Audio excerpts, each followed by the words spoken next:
দেখুন লীলামৃত মধ্যখণ্ড দ্বিতীয় তরঙ্গ পৃষ্ঠা নাম্বার 93। ভক্ত দশরথ বৈরাগীর উপাখ্যান। রোগা ভক্ত প্রভুকে কর বড় ত্যক্ত, মন দুঃখে দশরথ কিয়া প্রভু স্থানে, করজরে নিবেদিল প্রভুর চরণে, বহু লোক রোগযুক্ত হয়ে বহু দেশে, রোগমুক্তি পাইতে তোমার ঠায় আসে, আত্মসুখী রোগা ভক্ত বাধিমুক্তে তুষ্ট, তাহাতে আমার মনে হয় বড় কষ্ট। আমার মনের ইচ্ছা যত লোক রোগী, সবাকার রোগ লয়ে আমি একা ভুগি, ওহে দয়াময় হরি আজ্ঞা কর তাই, সবাকার রোগ লয়ে একা কষ্ট পাই, রোগী না থাকিলে ভবে কেহ আসিবে না, তোমাকে অরূপ করে ত্যক্ত করিবে না। অহৈতু কি ভক্তিমান ভক্ত আছে যারা, প্রেমের পিপাসু হয়ে আসিবে তারা, সেই সঙ্গে হবে সুখে প্রেম আলাপন, দয়া করি বল নইলে ত্যাজিব জীবন।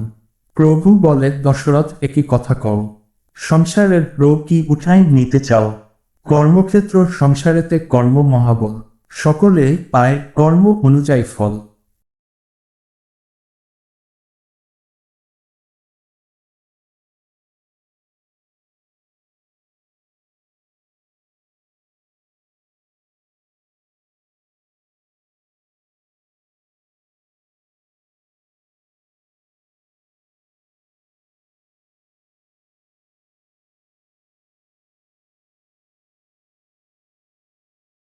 আজ এ পর্যন্ত এরকম নানান পুরাণের কথা শুনতে ও দেখতে পেজটিতে একটি লাইক কমেন্ট করে ফলো করে রাখুন।